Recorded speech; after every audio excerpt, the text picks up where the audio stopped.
Greetings, all you Jackson Jennets, and welcome to your Daily Dose of Donkey with Ginger. It's your boy, the Viking Donkey, coming to you with one of those new segments I was telling you about. We're going to call this the BugCap, so we're joined by the one and only Bugga. How's it going, buddy? Good. Yeah, we're here to talk about what just happened, what transpired last week when the Steelers played the Cincinnati Bengals. Oh, wait, we're way off. We're trying to talk about when the Steelers played the New England Patriots. For some reason, I still have a Bengals game going on, which threw me off. But we're here to talk about the Patriots. Micah came up a little short, didn't we? Yeah. Yeah, that 17-14 loss. Tough one to take. Honestly, did it feel to you like that game was two teams playing not to win rather than two teams playing to win the football game? Yeah. Yeah, it didn't look like anyone really wanted that game at all, did it? Mm-hmm. All right, Micah, to you, what was the bigger problem here? Was the bigger problem the muff punt by Gunnar Olszewski, who, by the way, a former Patriot, signs to the Steelers, all of a sudden is the guy who has the costly turnover? Or was it the Nelson Aguilar catch at the end of the half over top of Ahkello Witherspoon? The two big touchdowns that the Patriots scored. To you, which one hurt more? The end of the half touchdown with 30 seconds to go, or the big fumble in the second half by our punt returner, Olszewski? The big fumble. The big fumble, yeah, that was a heartbreaker. Hit right off his face. Our defense, which did really good on the day, just couldn't stop him on the short field. But I mean, first game without T.J. Watt, big loss not having T.J., huh? Yeah. Yeah, it showed up. I mean, the Steelers didn't even get a sack. I'm not sure they even pressured Mac Jones. There was an early turnover that Minkah Fitzpatrick made. Good to see him playing good, huh? Second INT in 2 games. Yeah. Yeah, you got anything more to say about Minkah? I don't know, so why? Okay, that's fair.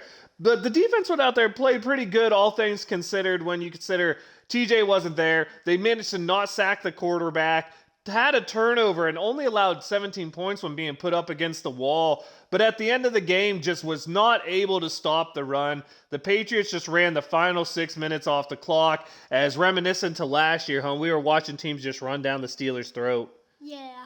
Do you think we have a chance to correct that and get it fixed this week? Yeah. Yeah, you think they're going to stop the run against the Browns, who have been running the ball for over 200 yards a game so far? Mm-hmm. Yeah. I can't really blame the defense here. I mean, we saw what they did, Micah. They played pretty good. They held Mac Jones in check, I guess is a good way to say it. I don't know how you want to phrase it. They really actually stopped the run, too, until the last drive of the game. I mean, you hold a QB rating of 80 for Mac Jones, that's fine. Now, the running backs average 4.7 and 5.2 yards per carry. That's not fine. But no runs over 16 yards. And really, like I said, outside of that last drive, we stopped them well.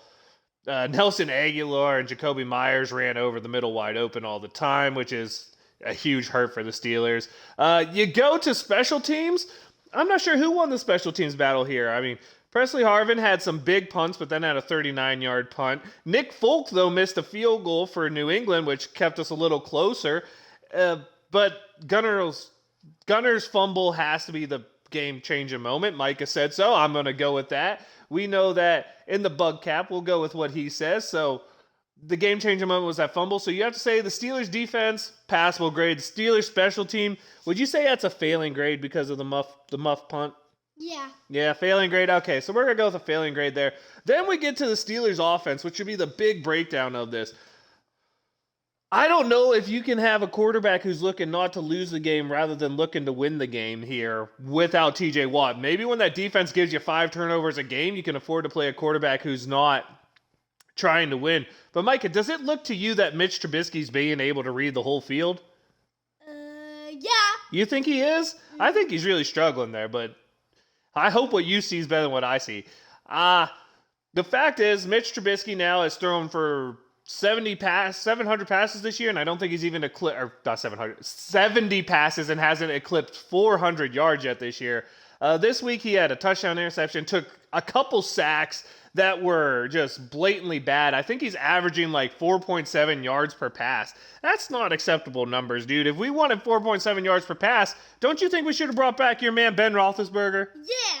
I mean, if this is what Mitch Trubisky is, we might as well have Ben Roethlisberger under center, because it's clear that we're not trying to play to win football games, and I had a problem with that last year, but at least Ben did some things. This year it looks like we're trying to play not to lose again, and without TJ, I think you have to play to win. And personally, Bug, I think benching Mitch Trubisky is the way to play to win. I know you don't do it on a short week, but if Trubisky shows out like he did this game, do you think maybe we're getting close to time to see Kenny Pickett or maybe even Mason Rudolph? Yeah. Yeah, which one would you prefer to see? Say Kenny. Candy. Yeah, see, I'm going to coach him into that answer because this family is all about cheering for Kenny Pickett. That's our future. That's who it has to be. And after watching 2 weeks now, and including the preseason of Mitch Trubisky, I'm seeing a guy who makes a single read, misses plays, checks down instantly. He plays not to lose the football game. He plays like a guy who's afraid to lose his job. And let's be honest, if he doesn't ball out against the Browns, who got balled out on by Joe Flacco, you have to say it's time for a change. But we're here to break down only this game, not really talk about the future. We'll talk about that during Steelers Talk, which maybe once in a while the Bugaboo will get involved in. But this is the breakdown. None of our running backs average 4 yards per carry, Mike. Is that getting the job done, or they need to do more? They need to do more. Do you think it's more on the running backs or the offensive line to get this run game going, or do you think that combined they have to show more as just a running unit between the tight ends, the running backs, and the offensive linemen? I'm forgetting. So do you think it's an individual group here, or do you think it's a collective whole scheme that's failing right now? A whole team that's failing. The whole scheme's failing? Yeah, that's fair to say. I mean, you saw another Najee, and I'm just going to call it another Najee performance because based off last year and this year, 3.3 yards per carry is all he had. I mean, the wide receivers are better at running the ball than the running backs. Gunner was the best runner with 1 for 18. Jaylen Warren almost got to that 4 yards a carry. But again, no running backs had a carry over 10 yards. Why is this team lacking explosive plays in the run game, Micah? I don't know. You don't know? Do you think it's more of the play calling or more of the personnel just needs to perform? The person defending the perform. What he said is the personnel need to perform. You heard it here. But I'm just looking, and I'm going to say, yeah, the running game was not great. It should have been better. It needs to be better. And for once, I'm going to look at Mitch Trubisky here and Matt Canada. I'm not getting either one off the hook for anyone who's listening.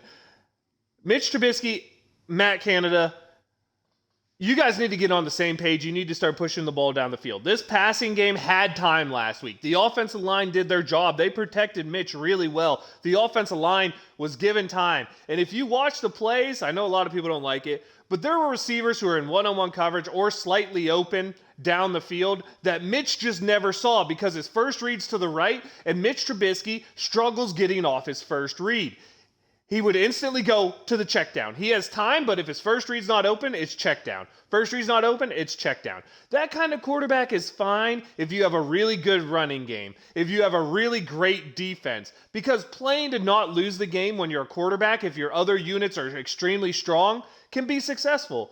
But as we saw this week, the Steelers' defense without TJ Watt is not elite. I'm not sure they're elite with TJ Watt after watching the way the Dallas Cowboys kind of embarrassed the Bengals for the whole game. I'm not sure that team's elite with TJ Watt. They're definitely good, potentially great, potentially elite, right?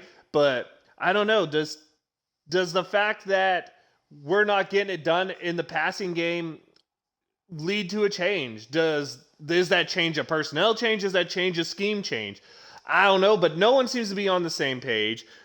Trubisky's not giving the receivers chances. I mean, the biggest difference to me in this game, Micah, was Mitch Trubisky doesn't throw the ball downfield in one-on-one coverage. Mac Jones throws it down the field on one-on-one coverage and watches his receiver Aguilar make a great play.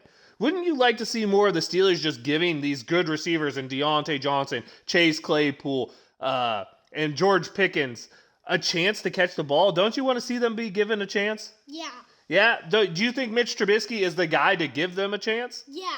All right. Well, we're going to see on Thursday for sure. That's coming up soon.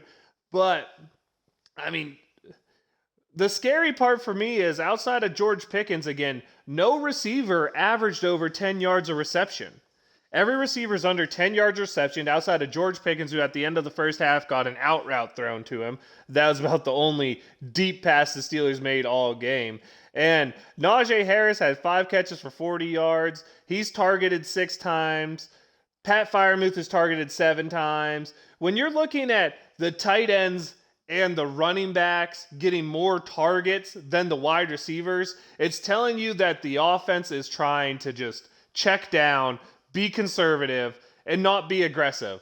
But, Bug, do you think the Steelers need to start being aggressive on offense to win football games? Yeah.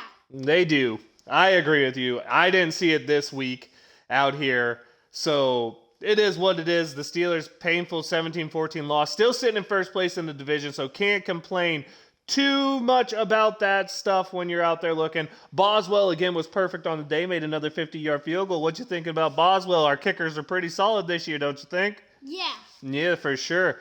But that's my recap of the game. It was just too little of not being vertical with the football on offense, and on defense, just too little on the splash play department. I mean, outside of the first quarter interception by Minka, the defense really didn't do anything great, and outside of Witherspoon being in perfect position and not playing the ball against Aguilar, didn't do anything bad.